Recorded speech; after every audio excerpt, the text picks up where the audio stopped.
Now, supposing that the accused were convicted of the crime as charged, can the periods of their preventive imprisonment be deducted from their respective terms of imprisonment in the service of their sentence? The answer is in the negative. Section 4 of Anti-Terrorism Law provides that any person be guilty of terrorism shall suffer the penalty of life imprisonment without the benefits of Republic Act No. 10592, otherwise known as an Act amending Articles 29, 94, 97, 98, and 99 of Act No. 3185. First, let us discuss the Republic Act No. 10592. What is Republic Act 10592? This is an act that amends some provisions, specifically Article 29, 94, 97, 98, and 99 of the revised Penal Code. Article 29 talks about one of the benefits extended to detention prisoners called preventive imprisonment. What is preventive imprisonment? Preventive imprisonment is a period of detention undergone by an accused where the crime with which he is charged is non-bailable or, even if bailable, he is unable to post the requisite bail.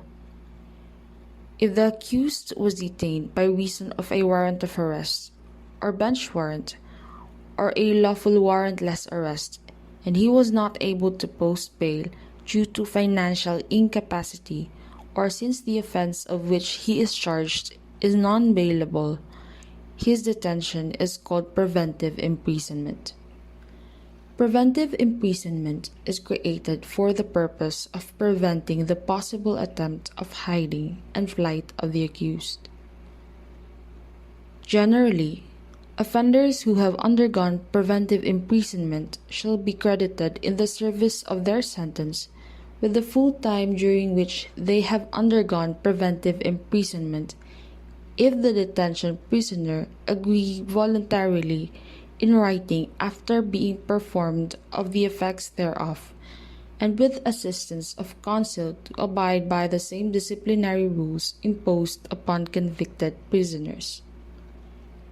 If the detention prisoner does not agree to abide by the same disciplinary rules imposed upon convicted prisoners, he shall be credited in the service of his sentence with the 4/5 of the time during which he has undergone preventive imprisonment. Preventive imprisonment is not absolute. It cannot be applied in cases when the detention prisoner is a recidivist or have been convicted previously twice or more times of any crime, and when upon being summoned for the execution of their sentence, he has failed to surrender voluntarily.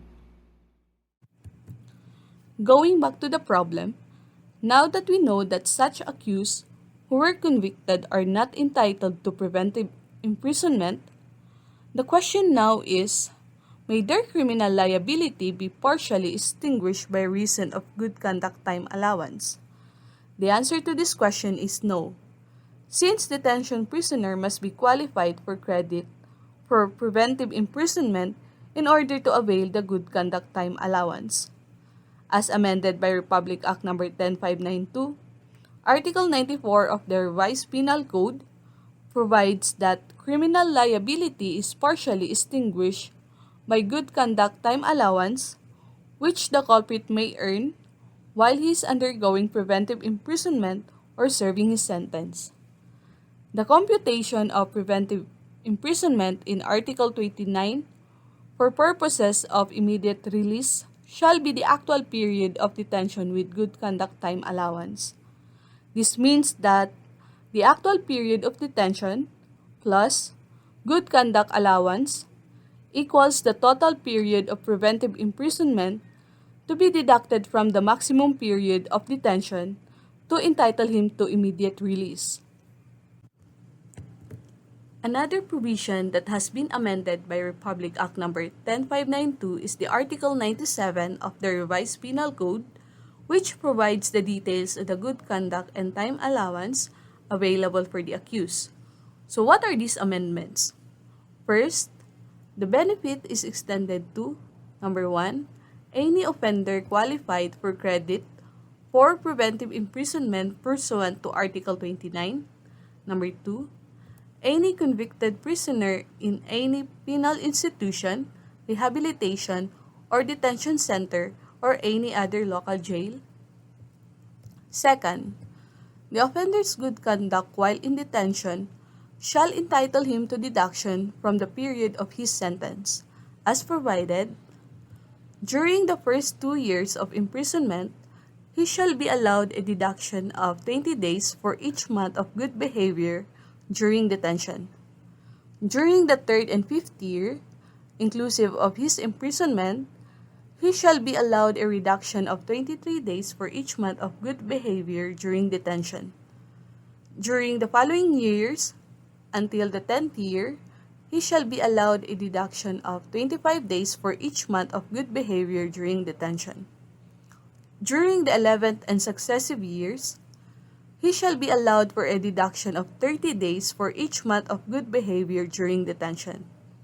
And lastly, it encourages rehabilitation and personal improvement of the prisoner by allowing him, at any time during the period of imprisonment, by additional deduction of 15 days for each month of study, teaching, or mentoring service time rendered. Aside from the articles mentioned in the preceding topics, Article 98 and 99 are also amended. So, what amendments were introduced by RA number 10592 on Article 98 on special time allowance for loyalty? Article 98 is amended with regards to STAL, special time allowance for loyalty, under the circumstances mentioned in Article 158. The returning convicted prisoner shall still be given for 1/5 deduction from his sentence. However, two new features are added. First, the same deduction for the detention prisoner from his preventive imprisonment, and second, the deduction shall be 2/5 in case the place of his confinement.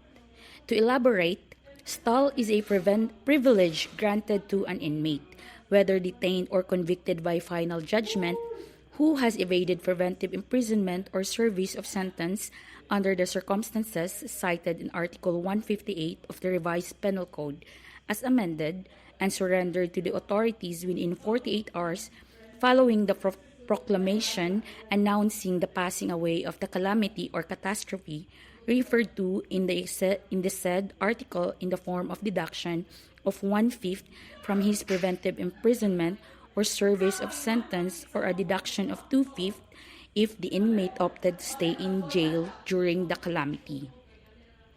Moving forward, who are authorized to grant good conduct allowances? Article 99 added to the authorized officials who may grant allowances for good conduct, besides the Director of Bureau of Corrections, whenever lawfully justified, the Chief of Bureau of Jail Management and Penology, and or the Warden of Jail, Provincial, District, Municipal, or City Jail. Such allowances, once granted, shall not be revoked. To put it simply, the authorized person who grants the GCTA inside the Bucor is the Chief or Director General of the Bucor. In the BGMP, the authorized persons are Chief BGMP, as well as the Warden of the Provincial Jail, District Jail, City Jail, and Municipal Jail. In view of the foregoing, the accused who are guilty under ATL are not entitled to preventive imprisonment, good time conduct allowance, and special time loyalty. It can be recalled that Cardo Dalisay